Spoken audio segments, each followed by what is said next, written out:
یہ ملک کیوں حاصل کیا؟ ہماری ماؤں بہنوں نے، ہمارے بزرگوں نے کیوں قربانیاں دی؟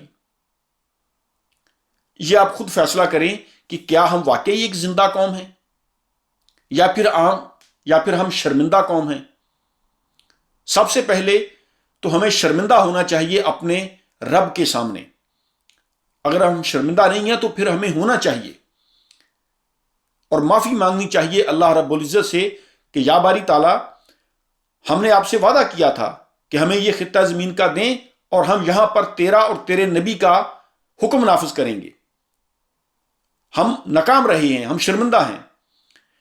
ہم شرمندہ ہیں ان شہیدوں کے سامنے جنہوں نے قربانیاں پیش کی۔ ہم شرمندہ ہیں ان بزرگوں کے سامنے جنہوں نے اپنی آنکھوں کے سامنے اپنے بچیوں کی عزت گنوائی، اپنے بیٹوں کو شہید کیا، خود مشکلات جھیلی۔ ہم شرمندہ ہیں ان لوگوں کے سامنے جن کو ہماری عدالتوں میں انصاف نہیں ملتا۔ ہم شرمندہ ہیں ان چھوٹے چھوٹے بچوں کے سامنے جن کے ساتھ زیادتی ہو جاتی ہے۔ ہم شرمندہ ہیں ان ماؤں بہنوں کے سامنے جن کی عصمت دری ہو جاتی ہے اور عدالتیں جو ہیں وہاں پر ان کو انصاف نہیں فراہم ہوتا۔ ہم شرمندہ ہیں اس مزدور کے سامنے جو بھوک کی وجہ سے خودکشی کر لیتا ہے۔ ہم شرمندہ ہیں ان چھوٹے چھوٹے بچوں کے سامنے جو گلیوں میں، بازاروں میں، بس سٹاپوں پر جو بھیک مانگ رہے ہیں۔ ہم شرمندہ ہیں ان بچوں کے سامنے جن کو تعلیم نہیں ملتی، جن کو تعلیم کے مواقع نہیں ملتے۔ ہم شرمندہ ہیں ان چھوٹی چھوٹی بچیوں کے سامنے جو دوسروں کے گھروں میں جا کر کام کرتی ہیں اور 2 وقت کی روٹی کے لیے ان کو 24 گھنٹے ان کی جاب ہے۔ ہم شرمندہ ہیں ان بہن بھائیوں کے سامنے جو رزق حلال کمانے کے لیے دوسرے ملکوں میں چلے گئے ہیں اور بعض اوقات ایسی سچویشن کا ان کو سامنا کرنا پڑتا ہے کہ ان کے پیچھے ان کا ماں باپ بیمار ہوتا ہے یا خدا نخواستہ فوت ہو جاتا ہے، لیکن وہ اپنے ماں باپ کے جنازے کو کندھا نہیں دے سکتے۔ ہم شرمندہ ہیں ان لوگوں کے سامنے۔ ہمیں سوچنا چاہیے کہ کیا یہ ملک ہم نے صرف اس ایک خاص طبقے کے لیے حاصل کیا تھا؟ ہمارے بزرگوں نے، ہماری ماؤں بہنوں نے قربانیاں اسی لیے دی تھیں کہ ایک خاص طبقہ اس ملک پر قابض ہو جائے، ملک کے وسائل وہ لوٹیں، ملک کے تمام وسائل ان کے استعمال میں آئیں، ان کے بچے، ان کی جائیدادیں وہ باہر کے ملکوں میں وہ پھیلا لیں ان کو، اور پاکستان کا غریب مزدور جو ہے وہ 2 وقت کی روٹی نہ ملنے پر وہ خودکشی کرے۔ پاکستان کی عدالتوں کے باہر جو ہے وہ لوگ انصاف کے لیے دھکے کھائیں، اور یہ جو بیوروکریسی جو کہ سول سرونٹ ہے، جو کہ عوام کی خدمت گزاری کے لیے جن کو جاب دی جاتی ہے، وہ اپنے آپ کو وہ فرعون سمجھنے لگیں۔ تو ہمیں یہ سوچنا چاہیے، اور اگر ہم نہیں سوچتے تو ہم ایک مردہ قوم ہیں۔ ہمیں سوچنا چاہیے۔ دوستو، اللہ کا یہ قانون ہے کہ جب انسان اللہ کے قوانین کی نافرمانی کرتا ہے، انسان اللہ کے حدود سے تجاوز کرتا ہے، انسان اللہ کا حکم ماننے سے انکار کر دیتا ہے، تو ایک مقررہ مدت تک اللہ تعالیٰ اس کو مہلت دیتا ہے۔ اس کے بعد پھر اللہ رب العزت اس کی رسی کھینچ لیتا ہے، اس انسان کی، اس فرد کی، اس قوم کی۔ اللہ تعالیٰ ہمیں ڈیل دے رہا ہے کہ تم رائے راست پر آ جاؤ۔ آج بھی ہماری عدالتوں میں غریب آدمی کو انصاف نہیں ملتا، آج بھی لوگ انصاف کے لیے دھکے کھاتے ہیں، آج بھی ہمارا غریب جو مزدور ہے اس کے ساتھ ناانصافی ہوتی ہے، آج بھی ایسے علاقے ہیں جہاں پر بچوں کو پرائمری تعلیم کی سہولت بھی موجود نہیں ہے، آج بھی جو بیمار لوگ ہیں وہ ہاسپٹلز کے باہر ایڑیاں رگڑ رگڑ کر مر جاتے ہیں، ان کو علاج کی سہولت میسر نہیں ہوتی۔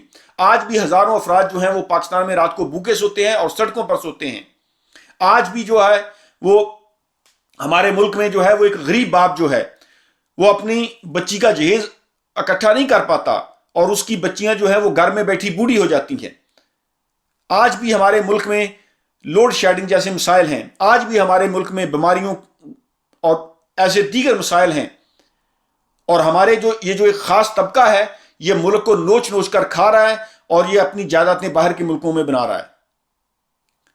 اگر ہم واقعی زندہ قوم ہیں تو پھر ہمیں اٹھ کر کھڑا ہونا پڑے گا، ہمیں آواز اٹھانی پڑے گی۔ جو لکھ سکتا ہے وہ لکھے، جو بول سکتا ہے بولے، پھر ہم کہہ سکتے ہیں کہ ہم زندہ قوم ہیں۔ ہمیں کوشش کرنی چاہیے، اور میں نے پچھلی ویڈیو میں بھی کہا ہے کہ یہ جو بدعنوانیاں، کرپشن، یہ جو ناانصافی، ظلم، ان کو اب قانون صرف قانون چینج کر کے کچھ ترامیم کر کے اس کو ختم نہیں کر سکتے. اس کے لیے قوم کو جہالت سے نکلنا پڑے گا, قوم کو اٹھ کر کھڑا ہونا پڑے گا اور قوم کو کہنا پڑے گا کہ ہم یہ ظلم برداشت نہیں کریں گے. عجیب بات ہے, یہ جو بد کردار پچھلے 40-50 سالوں سے حکومت میں ہیں وہ تو عیاشی کر رہے ہیں, اور ان کو ووٹ دینے والے جو ہیں وہ بھوکے مر رہے ہیں, اور لوگ پھر بھی ان کو اپنا مسیحا سمجھتی ہیں, ان لٹیروں کو, ان بدماشوں کو, ان گنڈوں کو. تو دوستو 14 اگست منائیں, زندہ قوموں کی طرح منائیں. اس کا مقصد یہ نہیں ہے کہ ہم نے جھنڈے لگا لیے, جھنڈیاں لگا لیں اور ناچ گانا اور پھر پارکوں میں جا کر پکنک کر لی اور شام کو جو موٹر سائیکلیں دوڑا لیں اور گاڑیوں پر ہم نے وہ پاکستان کے جھنڈے کلر کر لیے. نہیں, یہ کام کریں لیکن اس کے ساتھ ساتھ سوچیں.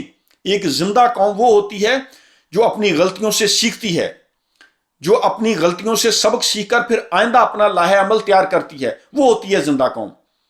زندہ معاشرہ وہ ہوتا ہے جو کہ اپنی ہر ادا پر, اپنی کرتوتوں پر جو پھر وہ اس سے سبق سیکھتا ہے اور اپنی غلطیوں سے سبق سیکھ کر پھر اس غلطیوں کو بار بار نہیں دہراتا. ہم حضرت آدم علیہ السلام کی اولاد ہیں, غلطی انسان سے ہو جاتی ہے, لیکن ایک غلطی کو بار بار رپیٹ نہیں کرنا چاہیے. ہمیں توبہ کرنی چاہیے, اللہ کے حضور ہم توبہ کریں اور اپنی غلطیوں سے سبق سیکھ کر پھر ان کو بار بار رپیٹ نہ کریں. اگر ہم واقعی زندہ قوم ہیں تو پھر ہمیں اس جہالت سے نکلنا پڑے گا. یورپین ممالک میں دیکھیں کہ یہ جو لیڈر ہوتے ہیں, عوام ان کو کھڑا کر کے پوچھتی ہے, عوام ان کی بلشٹ نہیں سنتی.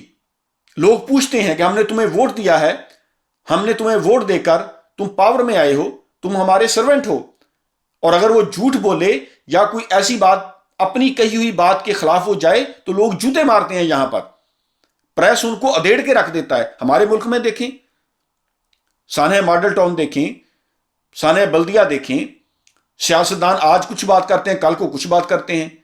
یہ جو دو جماعتیں ہیں, پاکستان مسلم لیگ اور پاکستان پیپلز پارٹی, کل تک تو یہ ایک دوسرے کو گالیاں دے رہے تھے, آج یہ ایک دوسرے کے ساتھ مل کر, اور لوگوں میں اتنی غیرت نہیں ہے کہ وہ ان سے پوچھے کہ کل تک تو تم ایک دوسرے کو چور کہہ رہے تھے, آج تم ایک دوسرے کے ساتھ ہاتھ ملا رہے ہو. اور موجودہ حکومت دیکھو, نعرے انہوں نے کیا لگائے کہ ہم ملک سے کرپشن ختم کریں گے, اور کیا کسی چور کو کوئی سزا ملی ہے؟ دوستو یہ عوام کو بیوقوف بنایا جا رہا ہے. پاکستان میں ایک طبقہ ہے جو پاکستان کے وسائل پر قابض ہے اور وہی پاکستان کے وسائل سے مستفید ہو رہا ہے, اور پاکستان کا غریب لوگ جو ہیں وہ بیچارے ادھر مر رہے ہیں, اور جو مڈل کلاس کے ہیں جن کا کوئی داد اپا لگتا ہے وہ ملک چھوڑ کر چلے جاتے ہیں دوسرے ملکوں میں روزگار کے. لیکن ہمیں اب جاگنا پڑے گا, اس جہالت سے نکلنا پڑے گا, پھر جا کر ہم کہہ سکتے ہیں کہ ہم ایک زندہ قوم ہیں, ہم ایک زندہ معاشرہ ہیں. اب لوگ کھڑے ہو جائیں کہ ہم نے اس کرپشن, اس ظلم, اس ناانصافی کو برداشت نہیں کرنا. یہ ملک 22 کروڑ عوام کا ملک ہے, تمام لوگوں کے بڑوں نے قربانیاں دی ہیں, عورتوں نے اپنی عزت گنوائی ہے. یہ ملک ہم نے حاصل کیا تھا کہ یہاں پر ہم اللہ کے قانون کو نافذ کریں گے. یہ ملک ہم نے حاصل کیا تھا کہ یہاں پر ہم اللہ اور اللہ کے آخری رسول کے قوانین متعارف کرائیں گے لوگوں کو, قرآن کا نظام ہوگا. یہ ملک ہم نے حاصل کیا تھا کہ یہاں پر عدل و انصاف ہوگا. یہ ملک ہم نے اس لیے تو نہیں حاصل کیا تھا کہ چند خاندان جو ہے وہ اس کو لوٹ کر کھا جائیں اور باقی عوام جو ہے وہ ان کے منہ سے گرا ہوا اٹھا کر کھائے. ایک زندہ قوم بنے اور کھڑے ہو جائیں اپنے حق کے لیے. کوئی بھی آدمی جو جھوٹا ہے, جو کرپٹ ہے, جو چور ہے, جو ظالم ہے, وہ کسی بھی سیاسی, کسی بھی مذہبی جماعت کا ہو, اس کو برداشت نہ کریں. اپنے اندر اخلاقی جرت پیدا کریں اور اس ظلم کے خلاف آواز اٹھائیں. پھر جا کر ہم کہہ سکتے ہیں کہ ہم زندہ قوم ہیں. دوبارہ پھر میں تمام اہل وطن کو آزادی مبارک کہتا ہوں. اللہ رب العزت ہمارے ملک کو شاد آباد رکھے. اللہ حافظ.